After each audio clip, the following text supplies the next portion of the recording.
बिस्मिल्लाहिर्रहमानिर्रहीम अस्सलामुअलैकुम वरहमतुल्लाहि वबरकात। Welcome back to our class 11 physics series. आज की वीडियो में हम लोग class 11 physics by national book foundation chapter number 8 heat and thermodynamics का आगाज़ करेंगे। इस चैप्टर में हम लोगों ने कुछ जो की पॉइंट्स स्टडी करने हैं, उसमें हमारे पास होंगे जी। सबसे पहले हम लोग थर्मोडायनामिक्स क्या है इसकी डेफिनीशन को देखेंगे, व्हाट इज़ थर्मोडायनामिक्स। उसके बाद कुछ टर्म्स हमने स्टडी करनी है जो कि थर्मोडायनामिक्स को अंडरस्टैंड करने के लिए हमें बहुत अच्छी तरह से जो है वो क्लियर होनी चाहिए। फर्दर मोर हम लोगों ने इसमें जो है वो हमारा मेन टॉपिक थर्मल इक्विलिब्रियम उसको स्टडी करना है। देन फिर कुछ 2-3 टर्म्स हैं जो कि एसएलओ बेस्ड एग्जामिनेशन के लिए हमारे लिए बहुत इम्पोर्टेंट और ज़रूरी हैं समझना जी। Which is zeroth law of thermodynamics. इसी तरह से टेम्परेचर क्या होता है, हीट क्या है। तो ये हमारे कुछ की पॉइंट्स जो हैं वो रहने वाले हैं आज के इस लेक्चर के जो की पॉइंट्स हैं वो मैं चैप्टर्स की सूरत में वीडियो में भी ऐड कर दूंगा, ताकि आप लोग अगर डायरेक्टली किसी टॉपिक के ऊपर किसी भी सेक्शन के ऊपर जंप करना चाहते हैं तो आप लोग इजीली वहाँ से जंप कर सकते हैं। तो आइए स्टार्ट करते हैं आज का lecture. We start our lecture by the definition of thermodynamics. बच्चों, थर्मोडायनामिक्स क्या होती है? थर्मोडायनामिक्स को अगर सिंपल डिफ़ाइन किया जाए तो हम यूँ डिफ़ाइन कर सकते हैं कि थर्मोडायनामिक्स बेसिकली टू वर्ड्स का कम्बिनेशन है। देखें, थर्म और इसके बाद डायनामिक्स। तो थर्म का मतलब होता है हीट और डायनामिक्स का मतलब होता है इन मोशन। तो हम सिंपल ये कह सकते हैं कि study of heat in motion is called thermodynamics. या इसकी एक और सिंपल सी डेफिनेशन वो ये है कि conversion of heat into other form of energy by the mean of motion of particles. कैसे हीट एक फॉर्म ऑफ एनर्जी से दूसरी फॉर्म ऑफ एनर्जी में कन्वर्ट होती है by the mean of motion of particle. इस चीज़ को भी जो है स्टडी करना क्या कहलाता है? थर्मोडायनामिक्स कहलाता है। लेकिन बच्चों याद रखें कि ये दोनों जो डेफिनेशंस हैं ना, एक थर्मोडायनामिक्स की ये study of heat in motion और दूसरी ये जो कन्वर्जन वाली हमने डेफिनेशन की है, ये इसकी सिंपल सी डेफिनेशन है। इस लेवल के ऊपर ये डेफिनेशन सूट नहीं करती हैं। यहाँ पे इसको हम एक बेहतर अंदाज में डिफ़ाइन करते हैं थर्मोडायनामिक्स को। वो क्या है देखें, thermodynamics is the branch of physics in which we deal about the determination of thermodynamical quantities। ये चीज़ याद रखिएगा, थर्मोडायनामिकल क्वांटिटीज़ या thermodynamically quantities without knowing the microscopic behaviour of the system. Thermodynamics physics की वो ब्रांच है जिसमें हम किसी भी सिस्टम की थर्मोडायनामिकल क्वांटिटीज़ को डिटरमिन करते हैं, उनके बारे में इंफॉर्मेशन गेन करते हैं। लेकिन हम उन थर्मोडायनामिकल क्वांटिटीज़ के बारे में जो इंफॉर्मेशन गेन करते हैं उसके लिए हमें सिस्टम के माइक्रोस्कोपिक बिहेवियर या माइक्रोस्कोपिक लेवल तक जाने की ज़रूरत नहीं है। अब आई एम प्रिटी श्योर कि आपको ये जो दो टर्म्स हैं, एक थर्मोडायनामिकल क्वांटिटीज़ से क्या मुराद है और microscopic behaviour of the system से क्या मुराद है, ये ज़रूर कंफ्यूज कर रही होंगी। तो सबसे पहले इनको क्लियर कर लें। First of all, what is mean by thermodynamical quantities. ठीक है जी, याद रखें जी कि थर्मोडायनामिकली क्वांटिटीज़ से मुराद वो मेजरेबल फिज़िकल क्वांटिटीज़ हैं जो किसी भी सिस्टम की जो थर्मल स्टेट है ना उसको डिस्क्राइब करती हैं। आई रिपीट कि थर्मोडायनामिकल क्वांटिटीज़ वो फिज़िकल क्वांटिटीज़ होती हैं जो किसी भी सिस्टम की थर्मल स्टेट को डिस्क्राइब करती हैं। दूसरी बात याद रखें कि इन क्वांटिटीज़ की ख़ास बात ये है कि इनको आप डायरेक्टली मेजर कर सकते हैं और इन क्वांटिटीज़ को मेजर करने के लिए आपको सिस्टम के माइक्रोस्कोपिक लेवल तक जाने की ज़रूरत नहीं पड़ती। यानी माइक्रोस्कोपिक लेवल पे जाके सिस्टम के बारे में इंफॉर्मेशन लेने की ज़रूरत नहीं पड़ती। आप directly he without going into the microscopic level आप इन थर्मोडायनामिकल क्वांटिटीज़ के बारे में इंफॉर्मेशन गेन कर लेते हैं। यानी दूसरे अल्फाज में आसान सी बात को समझें ये थर्मोडायनामिकल क्वांटिटीज़ वो क्वांटिटीज़ हैं जिनको आप माइक्रोस्कोपिक लेवल पे जाए बगैर डायरेक्टली मेजर कर सकते हैं। अब डेफिनेटली ये जो टर्म है थर्मोडायनामिकल क्वांटिटीज़, तो ये थर्मोडायनामिकल क्वांटिटीज़ होती कौन कौन सी हैं? बच्चों याद रखें, सिस्टम का temperature, pressure, volume, internal energy, ये जो क्वांटिटीज़ हैं ये कहलाती हैं जी सिस्टम की थर्मोडायनामिकल क्वांटिटीज़, जो कि सिस्टम की स्टेट को रिप्रेजेंट करती हैं। ठीक है, इसमें ये जो दूसरी टर्म है ना माइक्रोस्कोपिक बिहेवियर, इसको आप जब समझेंगे तो फिर ही आपको ये थर्मोडायनामिकल क्वांटिटीज़ की डेफिनेशन और इसी तरह से थर्मोडायनामिक्स की डेफिनेशन 100% क्लियर हो जाएगी। तो देखें जी, इसको हम इसके सेक्शन 2 में जो है वो कवर करते हैं, which is the important terms use in the thermodynamics. अच्छा जी, माइक्रोस्कोपिक, माइक्रो का मतलब क्या होता है? छोटा। माइक्रोस्कोपिक प्रॉपर्टीज़ यानी छोटी प्रॉपर्टीज़, छोटे लेवल की प्रॉपर्टीज़। तो बच्चों याद रखें कि माइक्रोस्कोपिक प्रॉपर्टीज़ ये वो प्रॉपर्टीज़ होती हैं जो बहुत छोटे से स्केल के ऊपर जाके होती हैं। ठीक है, और इन की ये जो प्रॉपर्टीज़ हैं ये इंडिविजुअल पार्टिकल या मालिक्यूल के बिहेवियर से रिलेटेड होती हैं। अब देखें, मालिक्यूलर प्रॉपर्टीज़ लाइक वेलोसिटी आ गई, मोमेंटम आ गया, इस तरह से किनेटिक एनर्जी आ गई। अभी मैं आपको एक मिसाल देता हूँ, आपको बात समझ में आ जाएगी। सोचें कि एक रूम में हवा के मालिक्यूल्स हैं जो बहुत तेज़ी से मूव कर रहे हैं। अब सबसे पहली बात तो ये है कि वो मालिक्यूल्स आपको नज़र आना ही इम्पॉसिबल है, ऐसा ही है। अब अगर आपसे मैं ये कहना शुरू कर दूं कि अच्छा आप इस रूम में बैठे हुए हैं, इसमें एयर के मालिक्यूल्स मूव कर रहे हैं, ये बताएं ना कि एयर के मालिक्यूल्स की वेलोसिटी कितनी है, उनका मोमेंटम कितना है, काइनेटिक एनर्जी कितनी है उनके पास। अब डेफिनेटली ये जो देखिए ना, ये जो मैं प्रॉपर्टीज़ डिस्कस कर रहा हूँ ये मैं माइक्रोस्कोपिक लेवल के ऊपर जाके डिस्कस कर रहा हूँ, बहुत छोटे लेवल की प्रॉपर्टीज़ डिस्कस कर रहा हूँ। तो ये प्रॉपर्टीज़ जो कि मालिक्यूलर लेवल के ऊपर होती हैं इनको हम क्या बोलते हैं? Microscopic properties. इनको आप डायरेक्टली मेजर नहीं कर सकते। ठीक है ना, देखें मालिक्यूल्स, ये मालिक्यूल आपको नज़र ही नहीं आ रहा, उसकी वेलोसिटी कैसे फाइंड आउट करेंगे, उसकी पोजीशन कैसे फाइंड आउट करेंगे, उसका मोमेंटम कैसे फाइंड आउट करेंगे? तो इनको डायरेक्टली नहीं मेजर कर सकते। तो आई होप कि माइक्रोस्कोपिक प्रॉपर्टीज़ क्या हैं ये आपको समझ आ गई होगी।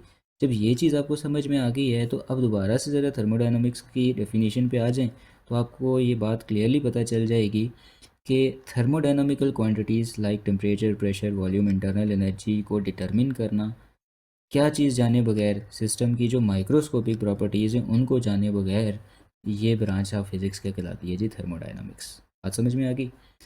तो अगर आपको माइक्रोस्कोपिक प्रॉपर्टीज़ की समझ आ गई है तो मैक्रोस्कोपिक किसी का कंट्रास्ट, ये सिस्टम की जो बल्क प्रॉपर्टीज़ होती हैं यानी वो प्रॉपर्टीज़ जो बड़े लेवल की प्रॉपर्टीज़ होती हैं जिनको आप डायरेक्टली मेजर कर सकते हैं, वो क्या कहलाती हैं जी? Microscopic properties. जैसे प्रेशर, देखें ना, प्रेशर को भी आप डायरेक्टली इंस्ट्रूमेंट से मेजर कर सकते हैं। वॉल्यूम, मिसाल के तौर पर आपके सामने एक, आपके पास एक बैलून है, उसमें आप एयर फिल करें तो उसके वॉल्यूम को इंक्रीज़ होते हुए आप देखेंगे। सिस्टम की स्टेट चेंज हो रही है ना, उसका वॉल्यूम इंक्रीज़ होता जा रहा है। या अगर उस बैलून में एयर फिल्ड है ऑलरेडी, उसमें से आप एयर को निकालने लगें तो सिस्टम की स्टेट चेंज हो रही है ना, हालत में तब्दीली आ रही है ना सिस्टम की, वो आप इजीली जो है वो जज कर पा रहे हैं, देख पा रहे हैं। तो देखें, ऐसी प्रॉपर्टीज़ को हम क्या बोलते हैं? इस तरह से टेम्परेचर है, डायरेक्टली वही थर्मोमीटर को लगा के आप थर्मोमीटर का इस्तेमाल करते हुए सिस्टम का टेम्परेचर मेजर कर सकते हैं। ऐसी प्रॉपर्टीज़ क्या कहलाती हैं? Macroscopic properties. बात समझ में आ गई? तो मैक्रोस्कोपिक प्रॉपर्टीज़ और माइक्रोस्कोपिक प्रॉपर्टीज़ क्या हैं, ये दो टर्म्स भी समझना बहुत ज़रूरी है, इसको ये चीज़ याद रखिएगा। यहाँ just for the sake of information इस चीज़ को भी पढ़ लीजिएगा। अब हम इसी इन्हीं टर्म्स में से जो है वो सेकेंड टर्म पढ़ते हैं, सिस्टम। बच्चों सिस्टम क्या होता है? देखें जी, सिस्टम वो चीज़ है जो हम ऑब्ज़र्व कर रहे हैं, जिस चीज़ के बारे में भी हम स्टडी कर रहे हैं वो हमारा क्या कहलाता है? सिस्टम। मिसाल के तौर पर मैं आपको बात समझाता हूँ। फॉर एग्ज़ाम्पल एक गैस का सिलेंडर जिसके अंदर आपने गैस फिल करके रखी हुई है, ठीक है। इस एग्ज़ाम्पल में सिस्टम होगा सिलेंडर के अंदर मौजूद जो गैस है, ठीक है। ये वो मटेरियल है ना जिस पे हम फोकस कर रहे हैं और जिसमें एनर्जी चेंजेस को स्टडी करेंगे, ठीक है। इसमें इसकी इंटरनल एनर्जी में कितनी चेंज आई, गैस का टेम्परेचर कितना इंक्रीज़ हुआ, कितना डिक्रीज़ हुआ, गैस का वॉल्यूम कितना इंक्रीज़ हुआ, डिक्रीज़ हुआ। तो देखिए ना, हमारा मैटर ऑफ कंसर्न यानी वो चीज़ जिसको हम स्टडी कर रहे हैं वो हमारा क्या कहलाता है? सिस्टम। बात समझ में आ गई?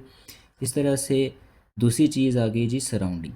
सराउंडिंग क्या होता है? पहले की हमने पढ़ी सिस्टम, दूसरी चीज़ हम क्या पढ़ रहे हैं जी, सराउंडिंग्स। सराउंडिंग्स क्या होता है, देखें कोई भी चीज़ जो सिस्टम के बाहर मौजूद है ना, उसको हम क्या बोलते हैं, यानी anything other than system is known as its surrounding. अब जैसे यहाँ पे जो अभी मैंने आपको एग्जांपल दी गैस सिलेंडर वाली, तो गैस सिलेंडर आपने जिस रूम में रखा हुआ है ना, तो वो गैस सिलेंडर यानी उस गैस के अलावा जितनी भी बाहर की चीज़ें हैं ना, वो रूम, वो हवा, उस रूम में पड़ी हुई कोई भी चीज़ है, वो आपकी क्या होगी, सराउंडिंग होगी। बात समझ में आ गई। और तीसरी टर्म क्या है जी इसमें, यूनिवर्स। यूनिवर्स क्या है कि सिस्टम और सराउंडिंग मिलकर तो क्या बनाते हैं जी, यूनिवर्स बनाते हैं।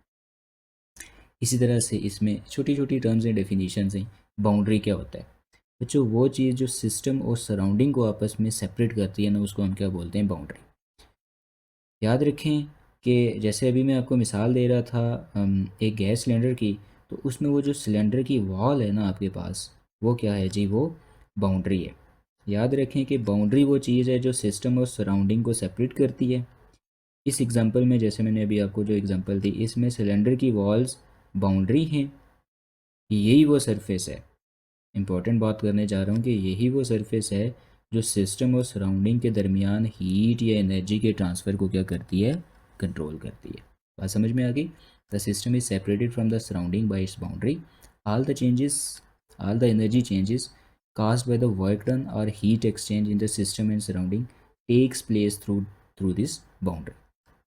अच्छा जी, अब इसमें यहाँ पे हम बाउंड्री या इसको वॉल भी कहते हैं, इसकी टाइप्स को साथ साथ जो है वो देख लेते हैं कि बाउंड्री हमारे पास जो है सिस्टम की, वो दो तरह की होती है। डायाथर्मिक, इसको कंडक्टिंग भी कहते हैं एक टाइप, और सेकंड टाइप है हमारे पास एडियाबैटिक। अच्छा, हम देखते हैं कि डायाथर्मिक या कंडक्टिंग बाउंड्री कौन सी होती है। बच्चों याद रखें कि सिस्टम और सराउंडिंग, जैसे अभी मैं आपको एग्जांपल दे रहा हूँ, ये एग्जांपल अपने माइंड में रखिएगा अब एंड तक। गैस सिलेंडर वाली जो अभी मैंने एग्जांपल दी ना, इसको एंड तक अपने माइंड में रखिएगा इन टर्म्स को स्टडी करते हुए।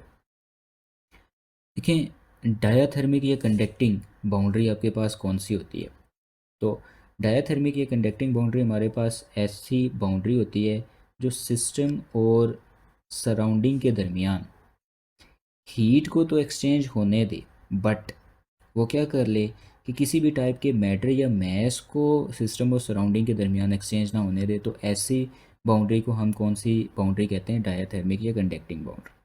मिसाल के तौर पे जैसे अभी गैस सिलेंडर वाली एग्जांपल ले रहे हैं, तो मान लें कि उस गैस सिलेंडर को अगर मैं किसी स्टोव के ऊपर रख दूँ और गैस या चूल्हे को ऑन कर लूँ, तो क्या होगा, वो हीट क्या होगी कि उस सिलेंडर के जो सिलेंडर का जो बॉटम है उसमें से मूव करके गैस के अंदर चली जाएगी ना।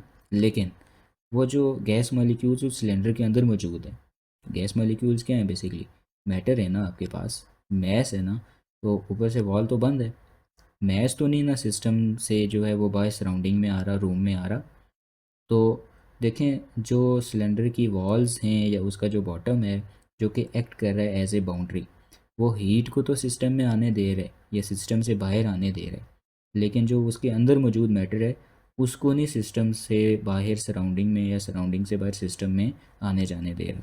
तो ऐसी वॉल को हम बोलते हैं डायाथर्मिक या कंडक्टिंग बाउंड्री। और एडियाबैटिक, इसी का कंट्रास्ट कि ऐसी वॉल, ऐसी बाउंड्री जो कि ना हीट को अलाउ करे और ना ही मैस को अलाउ करे कि वो सिस्टम और सराउंडिंग के दरमियान एक्सचेंज हो सकें, तो ऐसी बाउंड्री को हम क्या बोलते हैं जी, डायाथर्मिक बाउंड्री। यानी दूसरी टाइप की जो बाउंड्री है ना, एडियाबैटिक या नॉन कंडक्टिंग बाउंड्री, ये ऐसी बाउंड्री होती है जो सिस्टम और सराउंडिंग के दरमियान ना तो हीट को ट्रांसफ़र होने देती है और ना ही मैटर को। अब इसकी मिसाल, मिसाल के तौर पर एक थर्मोस फ्लास्क में पड़ी हुई है चाय। अब चाय थर्मोस फ्लास्क की वाल से लीक होके बाहर भी नहीं आ रही, और थर्मोस की थर्मोस की जो वॉल्स हैं उसमें से जो चाय से जो हीट है वो भी सिस्टम के बाहर नहीं आ रही। तो ना सिस्टम जो कि अभी हमारी चाय है इससे हीट सराउंडिंग में आ रही है, और ना ही सराउंडिंग से हीट चाय में जा रही है। और दूसरी चीज़, जो थर्मोस फ्लास्क के अंदर पड़ी हुई चाय है वो भी वॉल से लीक आउट होकर नहीं आ रही। तो देखिए ना हीट ट्रांसफ़र हो रही है ना मैटर ट्रांसफ़र हो रहा है। तो ऐसी बाउंड्री को हम क्या बोलते हैं जी, एडियाबैटिक या नॉन कंडक्टिंग बाउंड्री। क्लियर हो गई है जी बात। इस तरह से अभी हमने एक सिस्टम को डिफ़ाइन किया था बच्चों, याद रखें कि जिस तरह से बाउंड्रीज़ के हमारे पास टाइप्स आती हैं, इसी तरह से हमारे पास सिस्टम की भी टाइप्स हैं। तो सिस्टम हमारे पास जो है वो 3 तरह के होते हैं। एक है जी क्लोज सिस्टम, दूसरा है जी हमारे पास ओपन सिस्टम, और इसी तरह से फिर तीसरा हमारे पास आइसोलेटेड सिस्टम। अब वन बाय वन हम इनको भी डिस्कस कर लेते हैं। आसान आसान सी बातें हैं जी। सबसे पहले देखें क्लोज सिस्टम। क्लोज सिस्टम क्या होता है जी कि ये वो सिस्टम है जिसमें मैस बाहर नहीं जा सकता लेकिन हीट का ट्रांसफ़र मुमकिन है। ये समवट जैसे अभी हमने डायथर्मिक की बात की ना, बस वैसे ही सिचुएशन है, ठीक है जी। जिसमें से हीट तो एक्सचेंज हो सकती है सिस्टम और सराउंडिंग के दरमियान, लेकिन मैस जो है वो आपके पास सिस्टम और सराउंडिंग के दरमियान एक्सचेंज नहीं हो सकता। तो ऐसे सिस्टम को हम क्या बोलते हैं, क्लोज सिस्टम। मिसाल के तौर पर आप प्रेशर कुकर में कोई चीज़ पका रहे हैं, तो देखें प्रेशर कुकर को चूल्हे पे रख देते हैं, तो हीट तो प्रेशर कुकर में जा रही है ना, जिसकी वजह से वो खाना पक रहा है, लेकिन प्रेशर कुकर से वो दाल गोश्त सब्ज़ी वो तो नहीं ना बाहर आ रहा, अनलेस कि आप उसका ढक्कन ना खोलें। तो एक सील्ड प्रेशर कुकर में पकने वाली जो फूड है वो आपके पास एग्जांपल है एक क्लोज सिस्टम की। इस तरह से दूसरा है जी ओपन सिस्टम। तो ओपन सिस्टम में ओपन से मुराद ही भाई ऐसी है कि जिसमें से बहुत हीट भी और इसी तरह से आपके पास मैस भी सिस्टम से लीव भी कर सकते हैं, सिस्टम में इंटर भी हो सकते हैं। मिसाल के तौर पर आप एक किसी खुले बर्तन में जो है वो चाय बना रहे हैं, या किसी खुले बर्तन में आप पानी उबाल रहे हैं, तो देखें हीट जो है वो बॉटम में से उस सिस्टम में इंटर भी हो रही है, और वो जो गैस के मालिक्यूल्स हैं, वो जो वाटर मालिक्यूल्स हैं सॉरी, वो इवेपोरेट होके सिस्टम से बाहर जो है वो सराउंडिंग में भी जा रहे हैं। तो this is the open system, ठीक है जी। यानी boiling of a water in an open kettle is an example of the open system. अच्छा जी, third one is isolated system. तो आइसोलेटेड सिस्टम सबसे तनहा रहने वाला सिस्टम है जी। इसका बाकी सिस्टम्स की प्रॉपर्टी से लेना देना नहीं होता, ना ये हीट को ट्रांसफ़र होने देता है और ना ही ये मैस को ट्रांसफ़र होने देता है। मैस और हीट दोनों को अपने सिस्टम और सराउंडिंग के दरमियान ट्रांसफ़र नहीं होने देता। इसको हम क्या बोलते हैं, आइसोलेटेड सिस्टम जी। ये जो अभी हमने एडियाबैटिक और नॉन कंडक्टिंग वॉल की तकरीबन जो बात की थी, उसी एग्जांपल को आप यहाँ पे भी कोट कर सकते हैं। एक थर्मोस फ्लास्क में आप जो है वो जब चाय को बंद कर लेंगे, तो ना तो सिस्टम और सराउंडिंग के दरमियान किसी किस्म की हीट का एक्सचेंज हो सकता है, और ना ही सिस्टम और सराउंडिंग के दरमियान किसी किस्म के मैटर का एक्सचेंज हो रहा है। तो ऐसे सिस्टम को हम क्या बोलते हैं, आइसोलेटेड सिस्टम। तो आई गेस कि ये जो बेसिक सी डेफिनेशंस थी कि थर्मोडायनामिक्स क्या है, और थर्मोडायनामिक्स को पढ़ते हुए हमें किन टर्म्स को पता होना चाहिए, ये आपको बहुत अच्छी तरह से क्लियर होंगी। अब हम अपने नेक्स्ट सेक्शन को डिस्कस करते हैं, which is thermal equilibrium. Thermal equilibrium क्या है जी? देखें जी, फर्ज करें कि हमारे पास दो सिस्टम्स हैं, सिस्टम ए और system B. System A hot है यानी एट अ हाई टेम्परेचर, और सिस्टम बी कोल्ड है यानी इसका टेम्परेचर लो है। हम दोनों सिस्टम को आपस में कनेक्ट करते हैं। इन दोनों के दरमियान की जो वॉल है वो डायथर्मिक है।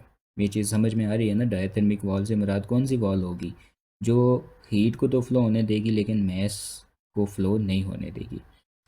अब जैसे पानी ज़्यादा हाइट वाली जगह से फ़्लो करके कम हाइट वाली जगह पे खुद ब खुद आ जाता है ना, ऐसे ही क्या होगा, सिस्टम ए चूँकि हॉट है, इसके पास टेम्परेचर इसका ज़्यादा है, इसके पास हीट कंटेंट ज़्यादा है, और सिस्टम बी इसका जो टेम्परेचर है ये लो है, यानी इसके पास हीट कंटेंट कम है।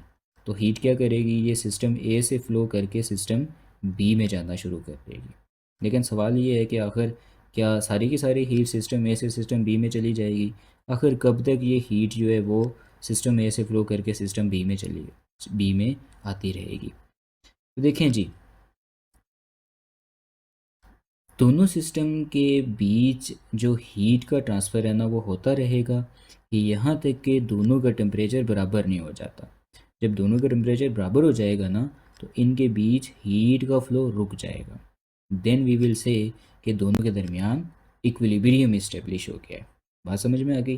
तो इसी कंडीशन को या इसी स्टेट को हम क्या बोलते हैं, इसको हम इक्विलिब्रियम कहते हैं। सो हम क्या इसको डेफिनेशन करेंगे कि जब दो सिस्टम्स के जब दो सिस्टम डिफरेंट टेम्परेचर पर होते हैं, और उन्हें डायाथर्मिक वॉल से कनेक्ट किया जाता है तो हीट फ्लो होती है from the system which is at high temperature to a system which is at low temperature, unless के दोनों का टेम्परेचर बराबर नहीं हो जाता। तो जब दोनों का टेम्परेचर बराबर हो जाता है और उनके दरमियान हीट का फ्लो रुक जाता है तो वी विल से कि दोनों टेम्परेचर्स के दरमियान अब थर्मली इक्विलिब्रियम जो है वो कायम हो चुका है। That is two systems are in thermal equilibrium with each other if they are at the same temperature when placed in contact with each other। बात समझ में आ गई है जी। अब इसमें देखें जी, ये जो सिंपल सिंपल सी एक्सप्लेनेशन लिखी हुई है, ये जो बातें मैंने आपको अभी समझाई हैं एग्जैक्टली वही लिखी हुई हैं, तो इसको आप लोग रीड कर लीजिएगा। यहाँ पे मैं आप लोगों से बहुत ही इम्पोर्टेंट बात डिस्कस करना चाहता हूँ which is the second concept of thermal equilibrium, जो कि इस लेवल के ऊपर होना चाहिए वैसे। अच्छा बच्चों, ये सबसे जो है वो इम्पोर्टेंट चीज़ है, इसको काइंडली मिस मत कीजिएगा। देखिए, जब भी मैंने इक्विलिब्रियम का नाम लिया ना, तो आपसे मैं पूछूं कि इससे पहले आपने कभी इक्विलिब्रियम का नाम सुना है कहीं पे, तो डेफिनेटली आप कहेंगे कि सर हमने मैकेनिक्स की चीज़ें पढ़ते हुए, यानी जब हम मोशन को स्टडी कर रहे थे ना, वहाँ पे हमने इक्विलिब्रियम का नाम सुना था। बिल्कुल ठीक बात है। अच्छा, मैं आपसे पूछता हूँ कि मैकेनिक्स में इक्विलिब्रियम से क्या मुराद थी। अब कहते हैं सर, हम ये कहते थे कि जब किसी सिस्टम के ऊपर लगने वाली नेट फोर्सेस ज़ीरो हों और किसी सिस्टम के ऊपर एक्ट करने वाले जो टार्ग्स हैं उनका सम ज़ीरो हो, तो हम कहते हैं कि वो जो सिस्टम है या वो जो पार्टिकल है या वो जो ऑब्जेक्ट है वो इक्विलिब्रियम में, यानी वो अपनी स्टेट चेंज नहीं कर रहा। कब? जब सिस्टम में लगने वाली तमाम फोर्सेस उनका सम ज़ीरो, वो जब सिस्टम पे लगने वाले तमाम टॉर्क ज़ीरो, तो क्या कहते हैं, सिस्टम अपनी स्टेट को चेंज नहीं कर रहा। स्टेट चेंज करने से, ना चेंज करने से मुराद क्या है कि अगर वो रेस्ट की कंडीशन में है तो वो पक्का रेस्ट की कंडीशन में ही रहेगा, या अगर वो मूव कर रहा है और मोशन के दौरान उसके ऊपर लगने वाली तमाम फोर्सेस और टास्क का सम ज़ीरो है, तो वो हम कहते हैं कि वो एक यूनिफॉर्म वेलोसिटी से ही मूव करता रहेगा, यानी अपनी स्टेट में चेंज नहीं लाता। रेस्ट की स्टेट है तो उसको भी मेंटेन रखता है, या मोशन यूनिफॉर्म मोशन की स्टेट है तो उसको भी मेंटेन रखता है। ये है जी मैकेनिक्स वाला इक्विलिब्रियम। तो क्या इसी एनालॉजी से यहाँ पे भी कोई हम थर्मल इक्विलिब्रियम को डिफ़ाइन कर सकते हैं? यस बच्चों, याद रखें कि हम सिंपल ये कह सकते हैं कि कोई भी सिस्टम थर्मल इक्विलिब्रियम में कब होगा, अगर उस सिस्टम की मैक्रोस्कोपिक प्रॉपर्टीज़ ये चेंज ना हो रही हूँ। Macroscopic properties of a system does not change, तो हम कहते हैं कि वो सिस्टम क्या है, थर्मल इक्विलिब्रियम में। जैसे ऊपर वाली मिसाल में देखें, हमारे पास दो सिस्टम थे ना, ए और बी। ए वाला जो सिस्टम था उसका टेम्परेचर हाई था और जो बी वाला सिस्टम था उसका टेम्परेचर लो था ना। तो ए वाले का टेम्परेचर हाई था, मान लें कि वो T1 था, और जो बी वाला सिस्टम है इसका टेम्परेचर लो था, मान लें कि T2 था।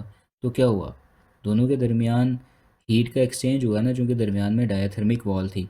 हीट फ्लो हुई from the system A to the system B. तो थोड़ी देर के बाद दोनों का टेम्परेचर बराबर हो गया था, लेकिन क्या हुआ, ए का टेम्परेचर कम हुआ और बी का टेम्परेचर बढ़ा। ऐसा ही है ना। लेकिन देखें, जब दोनों के दरमियान हीट का फ्लो रुक गया तो तब टेम्परेचर में क्या चेंज आ रही है, कोई चेंज नहीं है। जब दोनों का टेम्परेचर सेम हो गया ना, तो टेम्परेचर क्या है, टेम्परेचर तो एक मैक्रोस्कोपिक प्रॉपर्टी है ना, तो अब तो वो चेंज नहीं हो रहा। तो देखें, यही चीज़ हम कहते हैं कि जब सिस्टम में जो मैक्रोस्कोपिक प्रॉपर्टीज़ है ना उनमें कोई चेंज ना आ रही हो, तो हम कहते हैं कि सिस्टम थर्मल इक्विलिब्रियम में है। लेकिन यहाँ पे तो अभी हमने कहा ना कि थर्मल इक्विलिब्रियम कब इस्टेब्लिश होगा, जब दो ऑब्जेक्ट सेम टेम्परेचर पे होंगे। व्हाट डू यू थिंक, क्या डिफरेंट टेम्परेचर पे भी ऑब्जेक्ट्स थर्मल इक्विलिब्रियम में हो सकते हैं?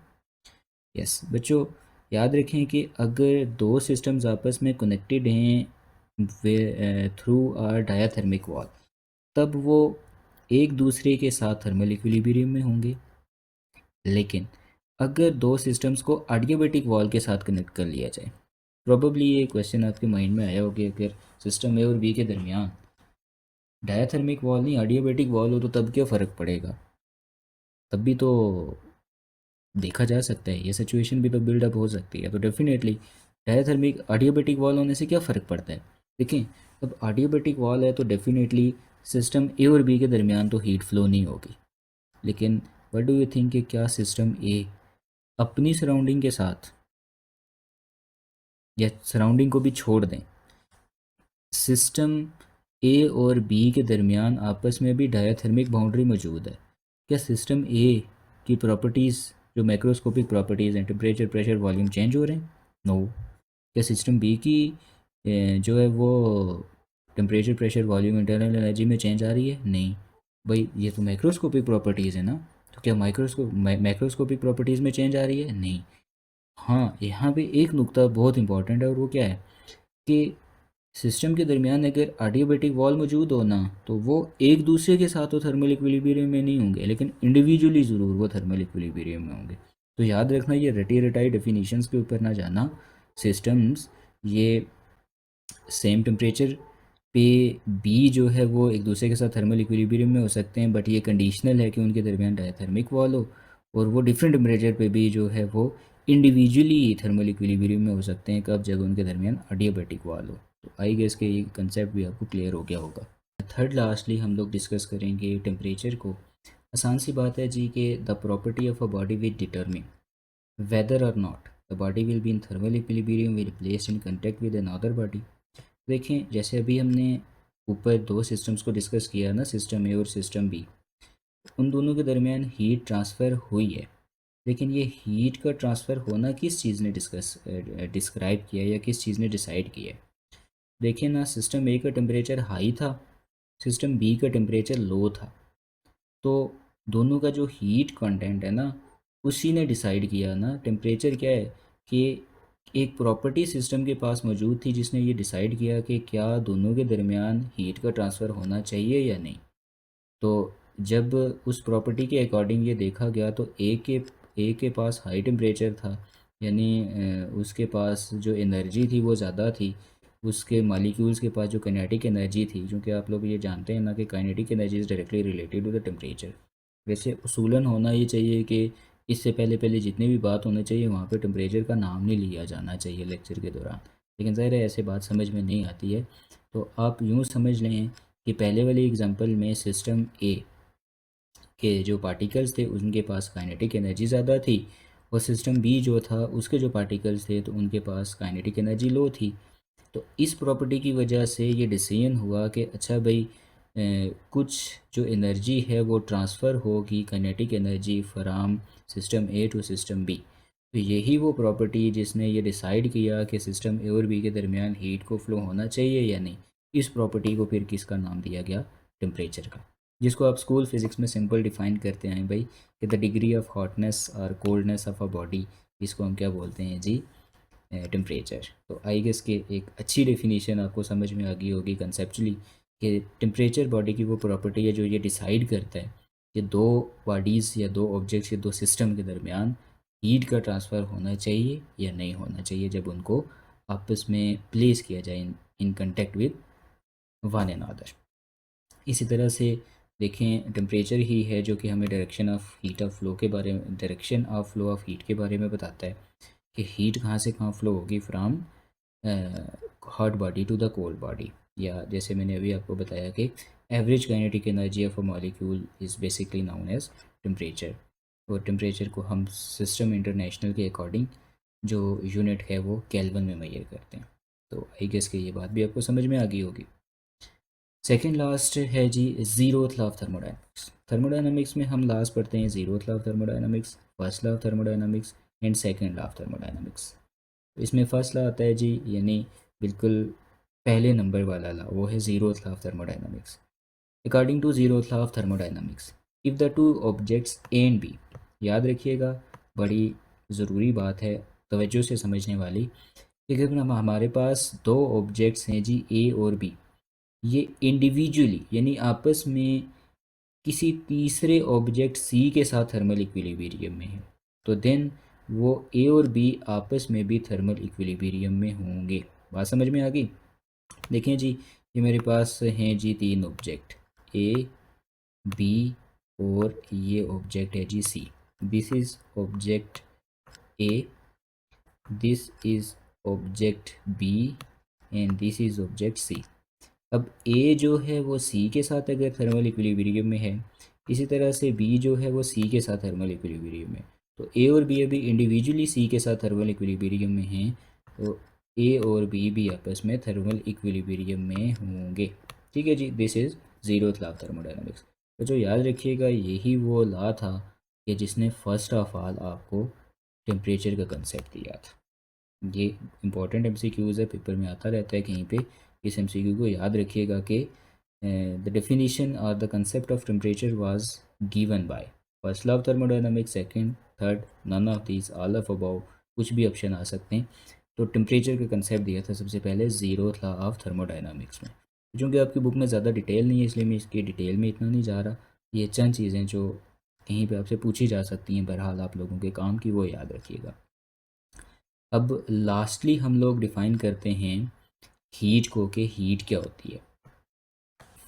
What is heat? याद रखें कि हीट सबसे पहले सिंपल सी बात, it is a form of energy associated with the sum of kinetic energy of all the molecule of the substance. किसी भी सब्सटेंस के पास जितने भी मॉलिक्यूल्स हैं उनकी जो काइनेटिक एनर्जी का सम है उसको हम क्या बोलते हैं जी? Heat. Heat is a form of energy जिसका किसके साथ एसोसिएशन है? With the sum of kinetic energy of all the molecules of the substance.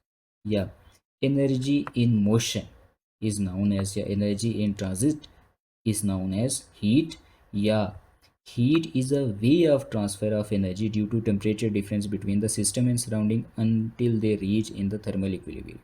बच्चों ऊपर वाली दोनों डेफिनेशंस बहुत आसान हैं, लेकिन इस लेवल पे मैं समझता हूँ कि जो डेफिनेशन हीट की करनी चाहिए वो ये थर्ड वाली डेफिनेशन है, जो कि आप लोग याद रखिएगा कि क्या, हीट हमारे पास एनर्जी की ट्रांसफॉर्मेशन का एक वे है, एक तरीका, एक मेथड है, जो कि किस वजह से जो है वो ट्रांसफ़र होती है दो चीज़ों के दरमियान उनके टेम्परेचर के डिफरेंस की वजह से।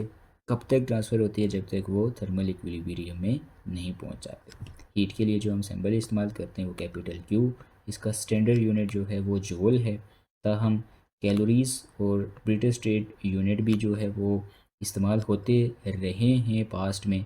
कैलोरीज़ क्या होती है कि amount of heat required to raise the temperature of 1 gram of water to 1 degree. और इसी तरह से अगर heat required to raise 1 pound of water to 1 Fahrenheit, तो इसको हम क्या बोलते हैं जी? BTU, यानी ब्रिटिश ट्रेड यूनिट। ये कन्वर्जेंस के लिए कहीं न्यूमेरिकल प्रॉब्लम को सॉल्व करते हुए या MCQ के लिए ये चीज़ें याद रखिएगा कि एक कैलोरीज़ में जो है वो 4.18 जूल होते हैं, और इस तरह से 1 BTU में 1055 जूल्स होते हैं। हीट के बारे में कुछ साइन कन्वेंशंस कि अगर किसी सिस्टम में हीट एंटर हो रही है तो उसको पॉजिटिव कंसीडर किया जाता है, और किसी सिस्टम से हीट अगर लीव हो रही है तो उसको नेगेटिव कंसीडर किया जाता है। तो बच्चों, ये था हमारा आज का लेक्चर जिसमें हमने जो की पॉइंट्स डिस्कस किए हैं वो थी थर्मोडायनामिक्स की डेफिनेशन को प्रॉपरली समझा। उसके बाद जी हमने जो टर्म्स इंपॉर्टेंट यूज़ होती हैं थर्मोडायनामिक्स में उसको जो है वो स्टडी किया। फिर हमने थर्मल इक्विलिब्रियम को डिटेल से देखा। फिर उसके बाद हमने zeroth law of thermodynamics, temperature, और लास्टली हमने हीट की बात की है। तो आई गेस कि ये लेक्चर आपको हेल्पफुल लगा होगा। तो अगर आपको ये लेक्चर पसंद आया है तो ज़रूर लाइक, शेयर और सब्सक्राइब करें। अगले लेक्चर में मुलाकात होगी इंशाल्लाह, जिसमें हम लोग इंटरनल एनर्जी के बारे में डिटेल से बात करेंगे।